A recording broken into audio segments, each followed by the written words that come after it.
What's up guys, it's Ninja coming at you with a brand new YouTube video, or rather the first on this channel. You know, our recording equipment kind of shat itself, so we're dealing with recording the intro post. You're going to get to see this lovely screenshot of riding atop the mountain of pain for a bit before we get into the video, because I don't have any. Actually, I do have footage, but I'm saving that footage, so you're going to have to sit here and watch the screenshot. This video, this is just kind of a disclaimer and a preface to the video. It's a long video, it's 30 minutes long, you don't have to necessarily watch all of it. The sets and such are going to be in the beginning, and there are different setups that I'm going to show you that you can use potentially. But the one setup, the main setup, is going to be shown right off the bat, and if that's all you came for, you can watch it and head off. If you want to know about skills and combos and other things you should be doing with the Stamina Nightblade, those are going to be near the end. The last, actually I think they're like the last 15-20 minutes of the video. But so yeah, there's something here for everybody, new, old, novice, adept, even the masters I'm sure could probably glean something interesting from this video, because the way we're building this setup is a little bit unique. I haven't really seen anyone else doing it in this way. So yeah, I'll just leave you guys to watch the video. Like, comment, subscribe, share, all that wonderful stuff. There's going to be a lot more content coming after this, so be sure to stay tuned, subscribe if you want to see that. I've got a lot of content that's going to help people who are new at the game, and even people who have been around for a long time. I'm sure everybody can learn something. So, I guess I'm just going to let me from 30 minutes ago take this one away, and yeah, enjoy the video. Set pieces, not just one, so you got one piece agility, Nirnhund greatsword with disease damage enchant. Could be a greatsword, could be a maul. Both work just fine, whatever you can get your hands on. Obviously you want to eel it out, that way you can get the maximum damage out of it. And one piece agility jewelry, weapon damage enchant. And then on your back bar, you're going to have an eternal hunt bow, infused with a weapon damage enchant. You can run double dot poisons on your front bar, and on your back bar you don't necessarily need infused, defending, powered, Nirnhund, those are all things that work. On your back bar, I would suggest defending, powered, or infused. Nirnhund's kind of a match rate on bows on your back bar, but I do believe that infused is the best. It's going to give you the most damage if you have a weapon damage enchant on the back bar, so that is how I would suggest using it. Obviously, if you don't know how this enchant works, it's going to proc every 5 seconds. You just hit somebody with a light attack on your back bar, and boom, you get extra weapon damage, and you're going to be hitting harder. So, very strong extra damage and such. And then you're going to be running 3-piece Eternal Hunt on either your, spread out on body and jewelry, just 3-piece Eternal Hunt, because you're going to have the bow on your back bar, which is going to count as 2 pieces. So 3-piece Eternal Hunt, jewelry or armor. I have it on my armor. Then you're going to have 5-piece Shackle Breaker. You're going to have 3-piece on your body and 2-piece on your jewelry. You could also have Eternal Hunt jewelry and then all 5-piece Shackle Breaker armor, whatever works for you personally. Just make sure you have that one ring, that way you can have the front bar agility rocked. So it's gonna look like back bar Eternal Hunt, front bar agility, and double barred Shackle Breaker. That in comparison to the Bone Pirate Shackle Breaker build you're gonna drop a Monster Helm slot, which if you want a Monster Helm slot on this build, you can actually just drop the second piece of Eternal Hunt and go with like 2-piece Bloodspawne, 2-piece Valley, 2-piece Saliens, whatever you want to do. I wouldn't say going like 1-piece Valley, 1-piece Kenna, because obviously agility is going to give you more weapon damage than a 1-piece of Kenna. But if you really can't play without a... One second, gotta let my cat out. If you really can't play without a monster helmet, you can definitely run with just 2-piece agility on your front bar. Or you could just, I guess at that point you might as well just go double barred Eternal Hunt, double barred Shackle Breaker, and just run with the Monster Helm. But this is gonna give you a little bit more damage, and obviously agility hits like a truck. So the reason I theory crafted this, oh my goodness, I lost my train of thought. You guys already know I theory crafted it because I've been hearing that Bone Pirate doesn't necessarily work, but it does compete with the Bone Pirate Shackle Breaker build. It has the same exact sustain. You are only going to have the 4-piece of Eternal Hunt on your back bar, which means that you're going to be dropping recovery when you're on your front bar. You're still going to sustain just fine. You've got skills and you're on a Wood Elf Nightblade, so in medium armor, so you're gonna be okay, but definitely try and spend more time on your back bar so that you get that sustain most of the time. Especially if you have something like Werewolf on your back bar, which is also going to give you more recovery. But yeah, so that's the build, and this video is mainly being uploaded to show off the 3-piece and then 2 5-piece setup, because I haven't really been seeing people do it. I've just been seeing a lot of double barred 5-piece and a monster helm, which is a great way to set it up, but you can fit an extra 3-piece in if you just drop 1-piece monster helm and then, you know, back bar build a set or two. So things that are going to work next patch, you could go, and if you don't like Eternal Hunt or you need more sustain, you could go with a backbarred Willow's Path, which is actually really going to be strong. Keep your eye out for this as if you're Nightblade, because the first 2 pieces are magic and stamina recovery, so you're not going to drop those even if you're on a front bar. Obviously the 5-piece, which is going to give you stupid stats, is only going to be in your back bar. But if you have backbarred Willow's Path, you're probably going to be able to sustain fine on just about anything. So you could go with Shackle Breaker, Willow's Path, Agility. You could even go with double barred Agility, front barred Spriggans, and back barred Willow's Path. That is the second setup I was looking at. So you would have Spriggans on your front bar, and same traits and enchantments and all that. But you would have a front barred Spriggans, back barred Willow's Path, and double barred Agility. So that's a great way to get really strong damage and really good sustain. I feel like that build might under sustain, but I mean, it's definitely just kind of one of those things that you would have to trap for yourself. And then you could also go backbar Truth and, you know, maybe Bone Pirate and Agility, or backbar Truth and Shackle Breaker and Agility if you wanted to as well. That might also have some trouble sustaining, but you're gonna hit like a truck. You could always do Truth and Spriggans with Agility, but you'd have 0 sustain. So just kind of play around with it, and you know, as far as building goes and Summerset, there's a lot of different ways you can build. There's a lot of different sets out there. Ulfric's Favor is another one. I think that comes from one of the dungeons in Dragon Bones. For a back bar, it gives you extra recovery whenever you do a heavy attack. Or, you know, Shadow Walker, the set that gives you resources just for sitting still and not doing anything. That's great. And if you don't want to sustain through your sets, maybe you could, when I talk about flex spots later, flex and meditate and just kind of get big damage and pull out, reset your resources, and go back in. Then you can run full damage setups. There's just a lot of different interesting ways you can build. So try and experiment with it, and don't necessarily just go with the, you know, the copy paste Bone Pirate Shackle Breaker that you'd seen Cody run, because I haven't been running that build for the past year. That's sarcasm. No, nothing against Cody. I really like Cody, but yeah, it's just kind of, that's one of the classic builds that's kind of been around for a while. No need to go with that. No need to go with, you know, Bone Pirate Truth, which is also one of those popular builds out there, which is great too. Those are great builds. But there are other ways you can build, and there are other, maybe more interesting ways you can build. This is the Eternal Hunt back bar, the front bar Agility, and the double barred Shackle is how I'm going to be running next patch. And then I will also be testing out these other builds and putting them out to see, just to have more out there, and kind of show you guys different ways that approaching the Stamina Nightblade that you might not have thought of before. With that said, we can get into skills now. Since I am on PlayStation and it hasn't launched yet, Summerset that is, I'm just gonna show you the combos and the abilities with Shackle Breaker, Bone Pirate on, because that is what I have been running for this past year now since Morrowind came out. We'll just let me get my Shackle Breaker Bone Pirate set up on real quick, and then I'll show you guys the skills, and I'll show you guys the combos for Stamina Nightblade. Shackle Breaker, Shackle Breaker, Bone Pirate. And then also on jewelry, I would really suggest going with full damage glyphs, and I really wouldn't drop any damage glyphs off for recovery glyphs on jewelry. You can, depending on the setup that you're running, and it's definitely viable. But I would say if you're playing on a Stamina Nightblade, Wood Elf is the best race, because you're stacking recovery. You have 15% recovery from your Nightblade stats. You have your Nightblade passives. You have you're stacking recovery because of the medium armor passives. You're stacking recovery because of some of the skills you're running, like Relentless or Werewolf, and then Wood Elf just really synergizes well with that, having the 21% extra recovery from the Wood Elf passives.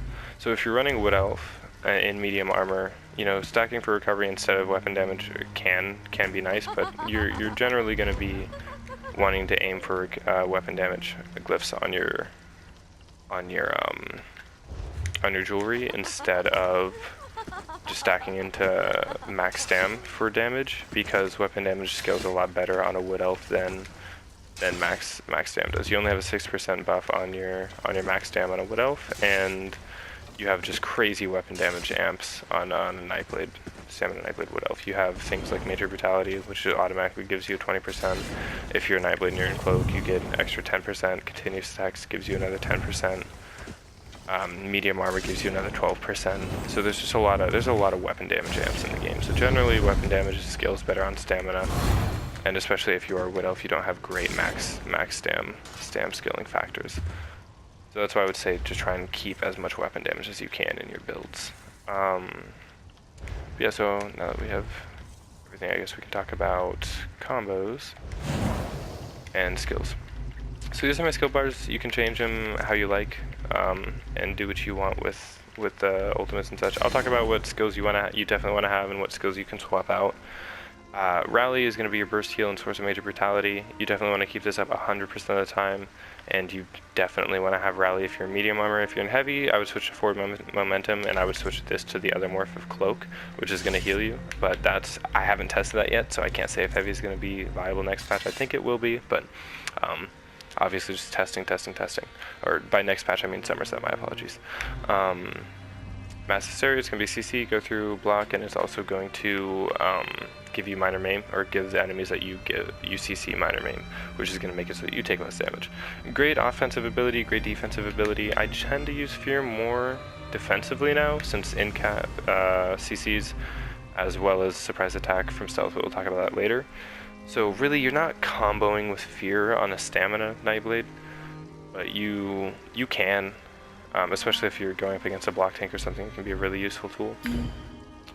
Surprise attack, obviously it's going to give you... Surprise attack is just a really, really strong spell. Probably one of the best spellable DPSs in the game for PvP, because it gives you good damage. You're going to get major fracture, meaning you don't have to run a major fracture debuff, and it gives you really good damage.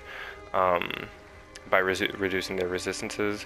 It's also going to, if you use it while you're in stealth, meaning if you're cloaked while you use it, you're going to CC somebody, and if they have CC immunity, you're still going to set them off balance, which means you're going to do 10% more damage to them.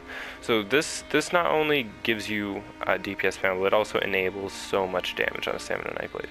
And that's kind of one of the trends with Stamina Nightblade. It has a lot of abilities that give it absurd stats just for one ability. So, and that's mainly these three, but we'll get into that.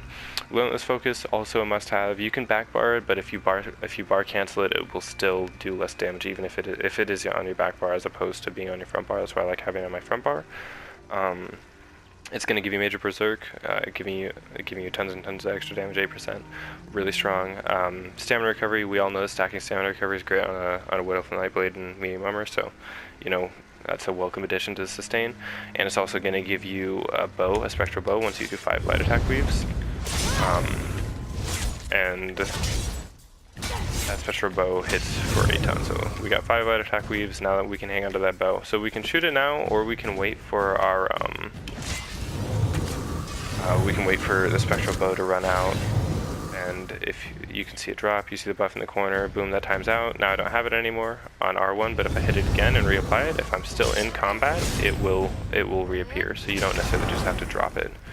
Now sometimes it's weird, and you can be in combat but not have hit somebody for a while, and it'll go away even if you let the buff drop. Even if you don't let the buff drop, sometimes it'll just kind of go away. You just got to kind of get a feel for it. Usually you'll know if it's going to drop or not. Your ultimate, and these two big damage, big combos. This is one of the hardest hitting single target abilities in the game as far as just a flat ability, and it's great. It's just really strong. In cap, it's gonna be in cap's also kind of a little bit broken on Stamina Nightblade. I know the big YouTubers on PS4NA are having a whole conversation about that. There's a debate as to whether or not in cap's OP. I know some players like to just say, you know, outright it's broken. It shouldn't be as broken as it is.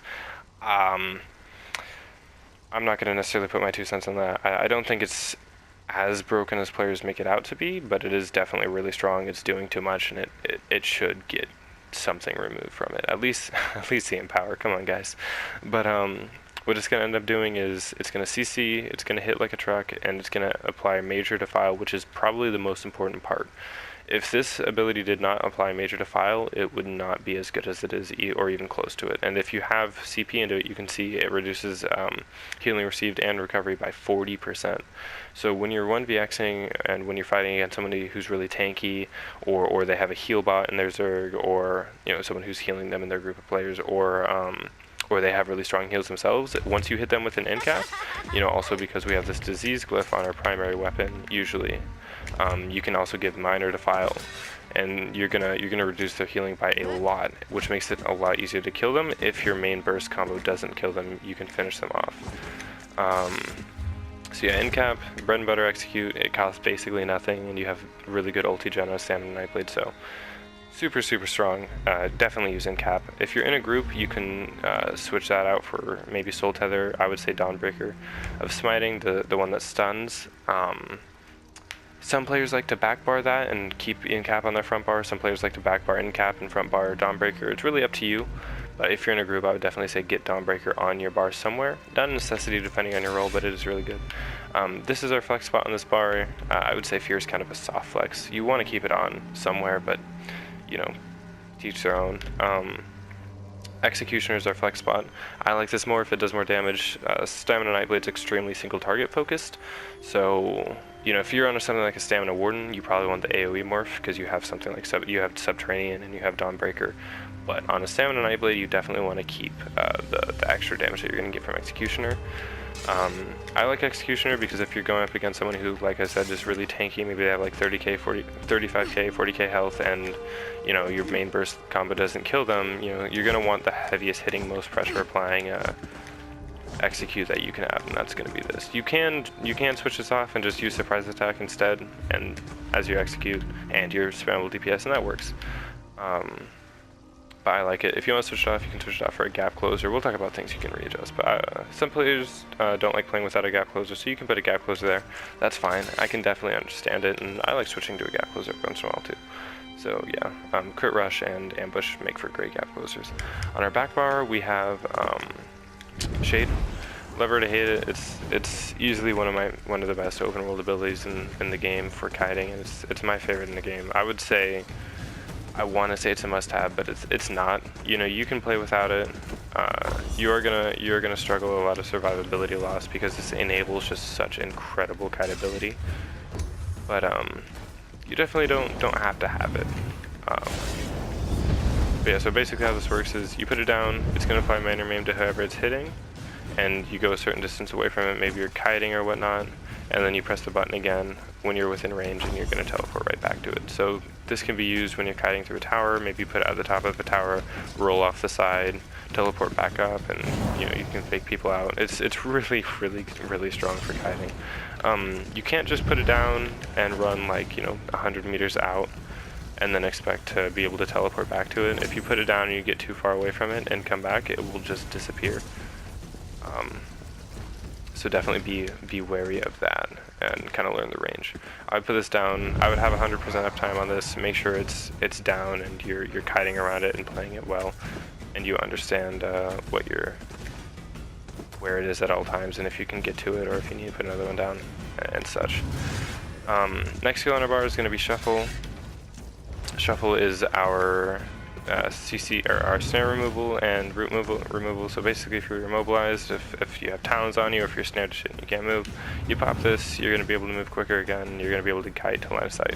It also gives you oh wow, why can't I major evasion? Yeah, major evasion, and that's going to give you a 15% dodge chance. Makes you, it's RNG. Sometimes it'll proc all the time and you'll be like a god who can't die. Sometimes it won't proc and you'll just get blasted. So don't rely on it for survivability, but it definitely is really nice to have, and it can save your life.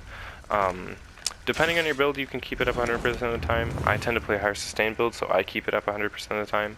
But some players can't afford that because it is pretty expensive. It is 4k stamina. So if you can't, just use it on reaction. Use it whenever you need it to get out of a sticky situation. Next ability, Vigor. It's our healer every time. You want to keep Vigor up almost 100% of the time. At the very least 50%, right? ideally popping every 5 seconds, but if not, and that's not necessarily always feasible. Nobody keeps it up 100. You can kind of let it drop, but if you're going to be taking damage pretty soon, make sure you have it up before you take the damage. That way, you can kind of mitigate that. You don't want to just use Vigor as your, oh my god, I'm at 30% button. That's what Rally's for. Vigor is more of a keep maintaining your health at a decent acceptable level. Cloak is going to be the next ability, Shadow Disguise. It guarantees a crit. You definitely want this more if you don't want the one that heals you if you're in medium armor. I mean, if you do understand that you will no longer be put in stealth, so you lose that kiting ability. I mean, to each your own, but I definitely prefer this more for medium armor. It's going to guarantee a crit on your next attack no matter what, and it will it'll make so that nobody can see you and nobody can target you unless you have Mark Target or Mage Light or something on you that's going to pull you out of stealth. Mark Target doesn't pull you out, it just reveals you to whoever has it on you, but still, you get the point. You can be pulled out by things like a Sorcerer's Curse, Haunted Curse, and you can also be pulled out by things like Purifying Light. So if you have those on you, be aware, like, don't just cloak and then get popped and brought out by the curse. You can't really cast abilities in here. You can buff up on passive buffs that aren't gonna just straight add things, but you can't just hit a Vigor. You'll be pulled out. So Vigor and then cloak. It no longer crits on all your heals in Summerset, but it still will give you that pressure relief. And this is an offensive and defensive ability. It's going to be permeating your playstyle as the Stamina Nightblade. You're going to use it to kite, you're going to use it to go on the offensive. And Cloak in combination with Surprise Attack sets people off balance, and it will CC them, so very, very strong. And remember that sets people off balance because the Truth set requires someone to be set off balance to proc. So I'm not using that in this build, but if you're looking to use Truth, that's something you should be aware of. Leeching Strikes, great ability, and I would say Shadowing Cloak is kind of a must-have. Not necessarily, but it is really nice. Leeching Strikes, this is good sustain. You might not need it, you might need it. I like having it. It gives you passive healing, it gives you a healing increase on your back bar, so your Vigor is going to heal more, and it just gives you good sustain. It's dirt cheap, and it gives you anywhere from around 300 to 400 stamina recovery just for free. And if you're light attack weaving, you're going to get even more, and you're going to get good heals. If you don't know what light attack weaving is, if you're not, I have a video incoming pretty soon here on animation cancels in general and Nightblade cancels. We'll get into that later. So yeah, it's a great source of sustain. It's a lot of recovery, so I would just suggest using it. It doesn't actually add on to your recovery stat sheet, but if you keep it up 100% of the time, you're gonna feel the difference. But yeah, so that's all. Oh yeah, we also have our ultimate on your back bar. You can use the bow ultimate, you can use soul tether, you can use either morph soul tether. The healing one's also pretty good. You can use werewolf, which is going to give you 15% stamina recovery. I'm kind of old school, I've just always ran with that. You could go Dawnbreaker if you're playing in a group. There's a ton of ultis. Consuming Darkness is also good, the one that gives you major protection from the shadow tree. And that's going to be even better next patch because you can just pop in it and play around it. So that's strong, especially if you're in a group. Mess around with it, kind of play to your heart's content. As far as flex spots go, Shade, I would say keep it, but oh, and you don't need a target next patch, by the way, or in Summerset you don't need a target, so you don't necessarily have to be looking at something to proc it. I'm on the Dragon Bones build since I'm on PS4 right now, so I can't just kind of look away and proc it, but if you are on Summerset, you will be able to proc it without looking at someone, which, take that as it is. So that Shade's a flex spot, sort of. I would suggest trying it, but if you don't like it, you don't need it. Leeching Strikes, depending on your build, can be a flex spot. Sometimes you need it for sustain. Fear Light flex spot, you don't necessarily need it, but it's a great ability defensively and offensively. I would keep it on at basically all times. And Executioner is a flex spot. So you can use things like Cloak, things like Mirage if you're in heavy armor. I guess you could use Swallow Soul. It's a decent heal, but that's more of a I wouldn't use Swallow Soul. You can also use a Gap Closer there. And depending on what you're using, there's a lot of different abilities that you can use. You could just put on Expert Hunter which is going to give you better crit and better weapon damage. You could put on Trap Beast if you wanted, which is a single target ability for sure. Rearming Trap or Lightweight, both good. But if you know how to use it, you can kind of play around it, and it can give you really strong damage because it's going to increase the damage that your crits do. So you put it down, go into stealth. First person that comes through the door, you just blast with an end cap, and Trap Beast is pretty decent to have there. So yeah, so those are the flex spots you can use. I'll kind of go over the combos in general, and buff rotation. I like to do it, there's a lot of different ways, but you want to keep rally up 100% of the time. But if you're just entering a fight, you're going to hit rally, shuffle, leeching strikes into relentless. That's how I like to do it. If you're light attack weaving, and that's because I'm usually not in combat when I'm first buffing up. If you are light attack weaving, and then you keep everything up 100% of the time, you do shuffle before leeching, because you want shuffle lasts for 22 seconds, leeching only lasts for 20, so those are going to line up a little bit better. And then you do relentless last, because you're going to start light attacking after relentless, after you hit relentless. So that's when you want to have as much time with relentless as you can. So yeah, but certain skills take priority at certain times. Maybe you have to hit shuffle, obviously, and maybe you have to hit rally, and those are abilities that are going to be on kind of separate cooldowns from relentless and leeching. So just kind of try and keep them lined up as best you can. Try and keep them all up 100% of the time. It is 4 buffs. It is a lot to kind of try and keep track of. But as you get better, it'll kind of become second nature, and you don't really have to worry too much about it. So let's talk about combos. Obviously, the first one is going to be pretty simple. So the first combo you can do is an old school combo as soon as they change the off balance perks. You do a light attack, surprise attack, in cap, and execute. So that's one you can do. Let me build ultimate, and then I'll give you another one. Speaking of ultimate, eating an ultimate will give you 20 ultimate as a Samurai Blade, so it's just really good ultimate generation as a Samurai Blade. And if you don't know which potions to use, you can just use trash stamp pots, trash mag pots, or you could use, if you have a little bit more gold, which I would definitely suggest is worth doing, tripods. Try recovery, so you're going to have 20% recovery on all your things, on all your resources for the duration of the potion, and you're also going to get just flat stats. This will completely refill your magicka bar. It'll give you a decent enough chunk of stamina to survive, and it's a small heal, but it can help. So yeah, every 40 seconds you can eat one of those. I don't keep it up 100% of the time. I don't think you need to, at least not on my build. But to each their own. Sometimes you got to keep it up. That's more tripods I kind of use as an oh shit, I'm out of stamina and magicka, so I pop one cloak and then kite away. Usually you won't be completely out of resources unless you mess something up though. If you're running a proper build. But yeah, so the first combo was as showed. You're obviously always going to want to have your light attack buff up for that damage. Surprise attack into end cap into execute. It's a pretty basic one. The next one you could do is a little bit less basic. We'll wait for my relentless to run out so I can show you. You can come in from stealth.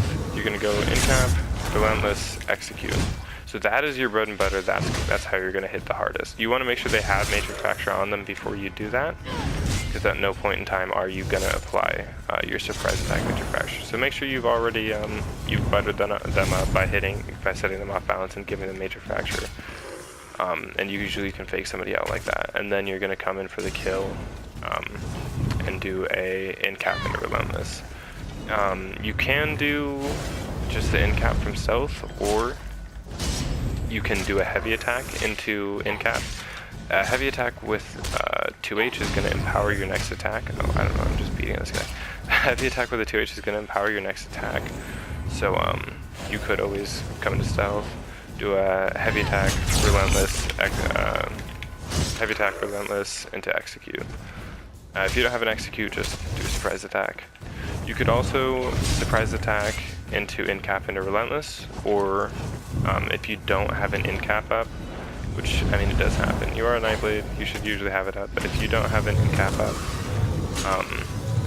you can just come in, surprise attack, bite attack, weave, relentless, and do an execute. That will also kill if the surprise attack stuns. If you don't have a relentless up, sometimes you don't have a relentless up. You want to, you're just gonna want to tap into surprise attack or execute. Yeah, that's about it, guys. Let me know if you have any questions, and I'll try and answer them. More videos on the way, tons and tons to talk about. So drop a like, share it with your friends, subscribe, all those great things, and I'll see you guys later.